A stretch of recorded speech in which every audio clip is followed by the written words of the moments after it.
Hi, this is Jackie Hauser of Flexner Hauser Injury Law. Welcome to our podcast, Laughter in the Law, where we talk about the law with a lighthearted twist. Hey, this is Jackie Hauser with Flexner Hauser Injury Law. I'm here today with Jodi DeLuca, my paralegal. Hi. Hey, Jodi. Usually this is Diane in this chair over here, but today Jodi has been corralled in here we're going to talk a little bit about what we do when we first open cases. All right. Before we do that, though, I want you to tell folks who don't know your history about how long you've been at Flexner and then some of your work history before that. Sure. So I've been with Flexner Law over 12 years. Prior to that, I did work in another law firm, got some good experience. And prior to that, I worked for State Farm for at least maybe 11 years. Learned a lot there, and it has really given me a solid, base to build on, just to carry on and just to really enjoy what I do, understand what I do, and feel confident that we do very well. Did you work in claims at State Farm? I did it all. I wrote policies. I had my license, my insurance license in property and casualty, health and life. I even did some annuities and things. But we paid claims, handled hurricanes. We did it all. We have some hurricanes down here, don't we? Yes. And we actually handled Bertha and Fran back in, I want to say it was in 96. And they were huge, and they were letting the agents' offices handle a lot of those claims and pay claims that were, not excessively high. And that was exhausting, but it was also something that I enjoyed doing. You had to do it, just got in there and did it. Okay. How does your prior experience being licensed and working so long with State Farm help you in your work here at Flexner Hauser? It helps because I thoroughly understand coverage. Right. If I have a question about it, I know where to go look. If I'm looking for an exclusion, I know what I'm looking for. It just really helps because you just don't really know what you're getting into. Sometimes when you get a client and you have an accident report, just because it says this is the insurance company, well, that policy could be lapsed. We see that more than ever, unfortunately. So, there are ways around that so that client is not left out in the cold. And they recoup just as if there was insurance. Right. On that at-fault vehicle. But it also helps with just the background with the other firm and just this much experience. You learn the carriers. You learn what some are sticklers about and what, you just really learn that. And then there's a couple carriers that you're thrilled that's who you're going to be working with. And then there's a couple that you're say, not thrilled. Oh my goodness. Do we just need to file a lawsuit at this point? And there's a couple that we do that with. Yes, We're like, yes, well, let me yes. tell you what our plan is with this carrier. Right. We just file lawsuits. Yeah. Yeah. And my famous saying, Jackie Hauser is not afraid to file a lawsuit. That's what she does on the weekends if she doesn't have anything to do. That's right. I just come in on a Saturday and draft lawsuits. Yeah. Just called getting it done. That's right. So, yeah. So you came here to Flexner, and mainly Mr. Flexner did the pre-litigation stuff, and he contracted out litigation. Right. We've changed that since I came on board. Yeah. And so I do both, although there are times I wonder whether or not he was a smarter man for just doing pre-lit and contracting out the litigation, just mainly because of the workload. It's a tremendous amount of workload once you add litigation to your plate. I love it, though. I love the litigation.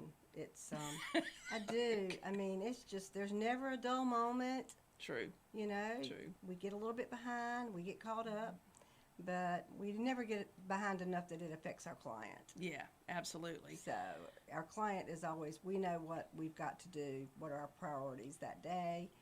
But litigation's fun. But you're right, Rich did not do litigation. He kind of kept it on the, taking an auto claim, settle it, be done with it. He did great. Yeah, but if it got to the point that it needed to be litigated, he would let the client know, in plenty of time that they needed to find an attorney that was willing to litigate it. Or he because- would contract Or it he out. would contract Yeah. it out. Yeah, we did have an attorney that we contracted it out to, but Yeah. if there was something, maybe it was, a smaller claim and there's somebody right down the road that could help our client, we might just do that. Right. But we always just did what was best for them, with keeping that in mind, and so we did have somebody we could turn to. Right. And we've changed that since I came on Right. board, and since I did a lot of litigation anyway. Yep. That's not something Rich wanted to do. He didn't want to stay in courtrooms. Jackie likes to fight, and Jackie likes to win. Jackie doesn't mind fighting, that's for sure. Jackie's a good fighter. Jackie can fight and smile at the same time. That's right. That's She's right. excellent. Well, you need to keep a good attitude regardless of what you're doing. So, Now, and I've learned so much from what you brought to our firm. right. It's fun. It's exciting. I mean, not a dull moment.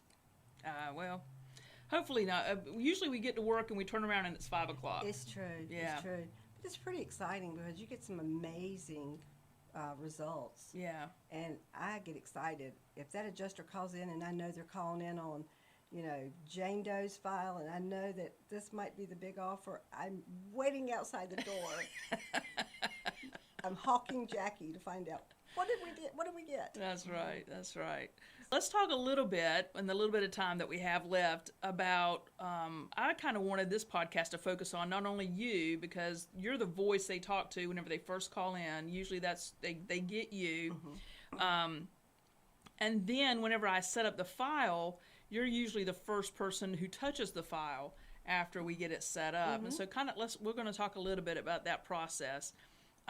Something I've started doing in the past couple of months is I've started bringing you in to the initial conference and letting people put a face with a name. I think that's really important. People enjoy meeting you, and I like it. they've talked to that nice lady on the phone. Yeah, And I so, enjoy meeting them, and then I always, when they call in, I've got that face. yeah. Yeah. But usually the way our firm works is I meet with the clients whenever they come in. Very rarely does somebody meet with a paralegal or somebody else. I like to be the first point of contact and look at their case and talk to them about our plan. And then once we get their file in and we start working on it, I set it up, kind of divvy out the responsibilities, and then it kind of goes to you. And what are some of the initial things that you do in that first 30 days when we get a file? So the file comes to me. I am looking at insurance. I'm getting that letter of representation done. I want that out that day. Out to who? The liability carrier. Right. The at-fault party's insurance. And why is that important? Because we want that carrier to know that we represent this person. We really don't want them calling our client anymore. The client is probably frustrated and upset anyway. Having a wreck is nothing but upsetting. Right. So we just want to get on board and let that and just take over for our client Right. and be there and be their voice and make sure that they are getting what they deserve, that they're getting, everything, that, their rental car, etc. So that's the first thing. That's probably the most important thing. Right. And we're a personal injury firm, so we don't handle claims that are just somebody's been in a car accident and they just got property damage. Right. I mean, they've got to be injured because that's we're a Right. personal injury firm, not a Right. property damage firm. Right. And so usually in that 30 days, it's also important to make sure that if they're injured, they're getting the treatment that they need to be getting. Vital. And sometimes that requires a little bit of hand holding because some folks don't have a regular doctor, Right. or they can't afford to go to the doctor. They don't have health insurance. Right. And you're involved a lot with helping them and directing them in the right path, right? Right. You would be surprised at the people that come in and are in pain and hurting, and they're afraid to go to the doctor because they're afraid they're going to get stuck with a bill. Right. So they've got to see a doctor if they're hurt. I mean, obviously, because it's their health. But we're going to help get them some help. Right. And, with whatever they need, we're going to help them in that because it's important. They've got to get that medical treatment, for their personal injury claim. Yeah. And we were talking about this off camera. I'm going to go ahead and bring it up now.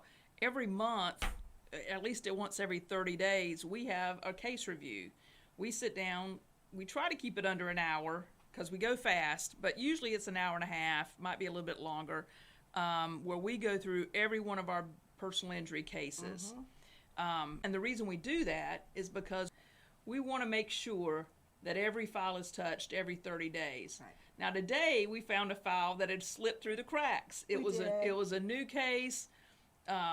It had gotten attached to another file, had gotten put back in the file drawer. Yeah. And I'm like, what's happening in this one? This case opened up and I don't see any documents in the file. We pulled it, and fortunately, I told you, we were obviously upset that we hadn't done something in it.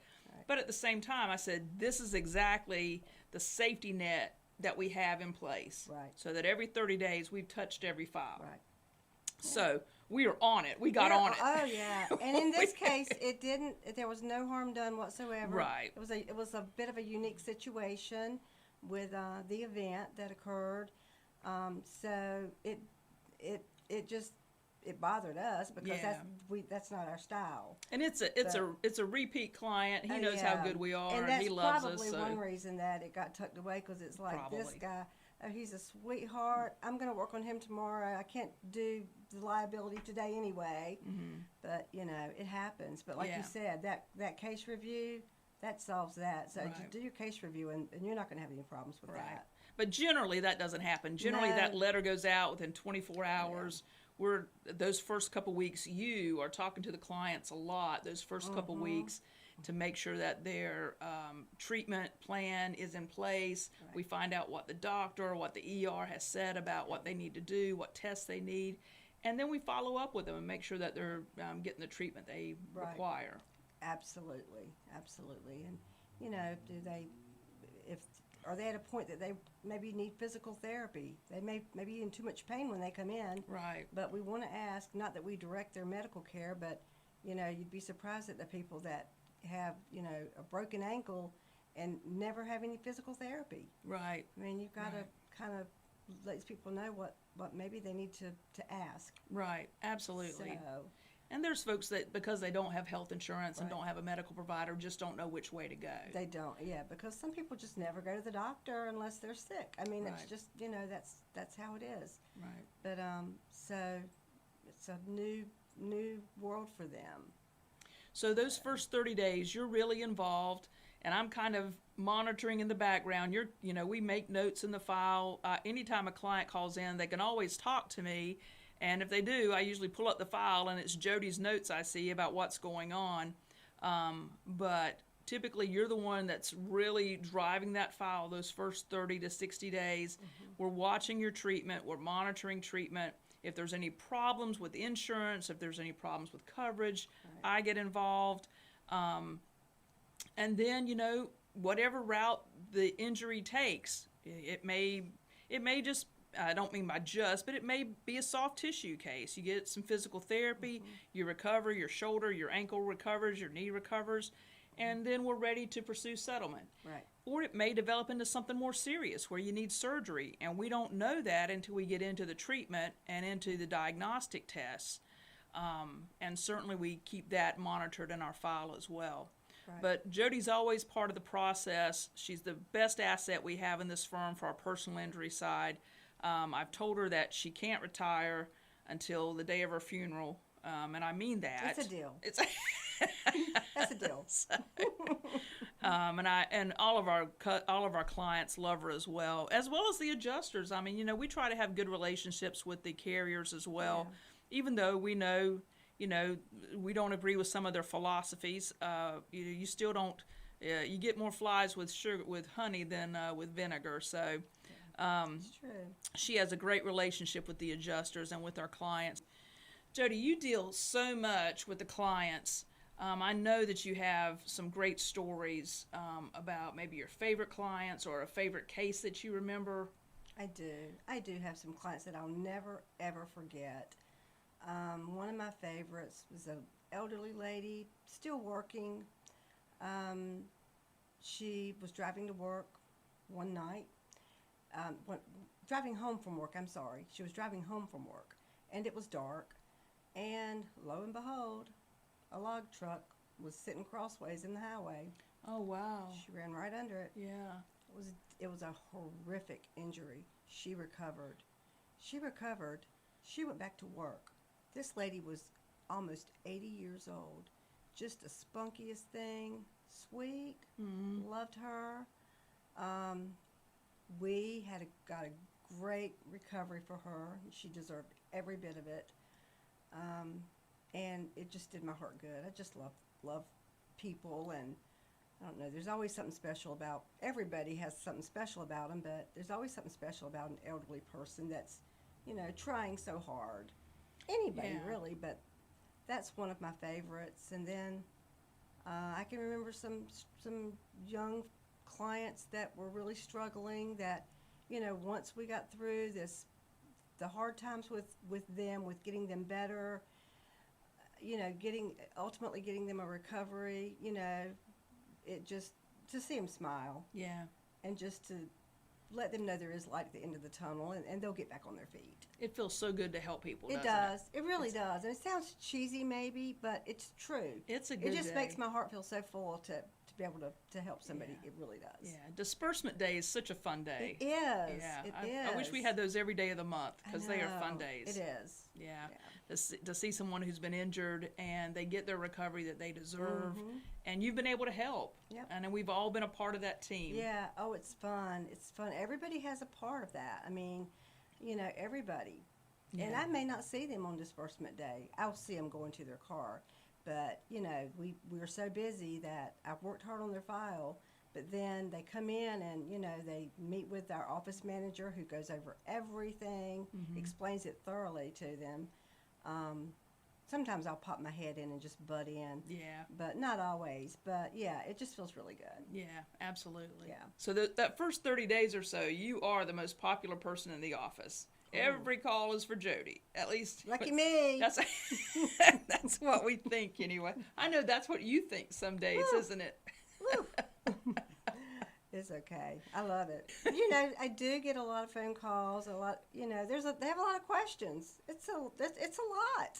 It's a lot. It is, because for folks who have never been in an accident, think about all the questions that we know the answers to and just happen automatically, but these folks don't know. I know. It's everything. Exactly, and they don't know.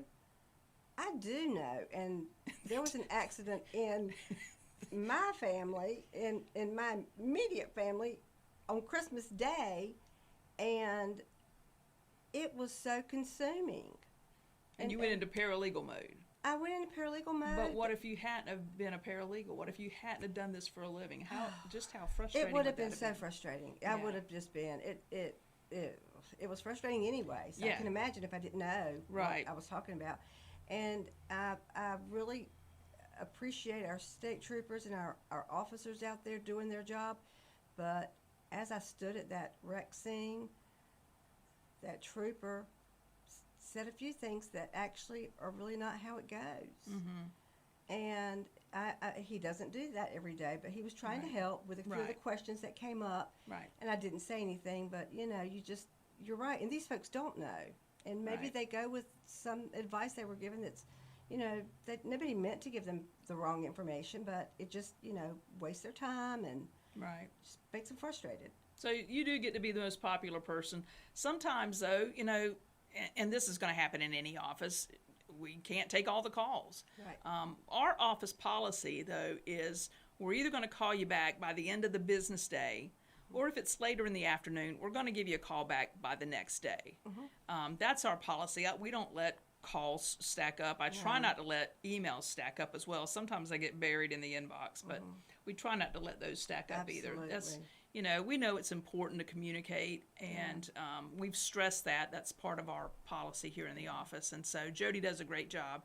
If you do happen to have her call you back, she'll call you back. I'll call you back. It's just sometimes we get a little backed up. Right. And if we do get backed up and I've really got something that I really need to work on, I can go to Jackie and say, Absolutely. Jackie, will you please just give her a quick call? Jackie's absolutely just right on it, just a team player. That's like all the rest of us. If it means getting that call returned, we've got Right. to do it. Yeah, because the way I tell our clients, and I know we need to wrap up here, but the way I tell my clients is, we're all part of the team. They're part of the team as well. Oh, yeah. And so, we're all on this team, and we're all trying to win this process. And so they got to participate, and they got to communicate with us, and we have to communicate with them. Right. So it's all just part of the process of getting through the day. It And like I is. said, we look at our clock, and it's 5 o'clock, and we get to do it again the next day. Yep. Absolutely. So, Absolutely. well, thank you I so love it. much. You're Thanks for welcome. coming and Thank sitting. you. Let me taking you away from the phones for a few minutes. I bet you got a lot of calls to return now that I've taken you away. Hopefully. Thank you so much for listening in and for tuning in and listening to Jodi and letting me introduce Jodi to you. Many of you already know her, but I appreciate her and wanted to give her the spotlight here today. And we'll see you next time. And thanks for joining in for Flexner Hauser Injury Law, Laughter in the Law, where we talk about the law with a lighthearted twist.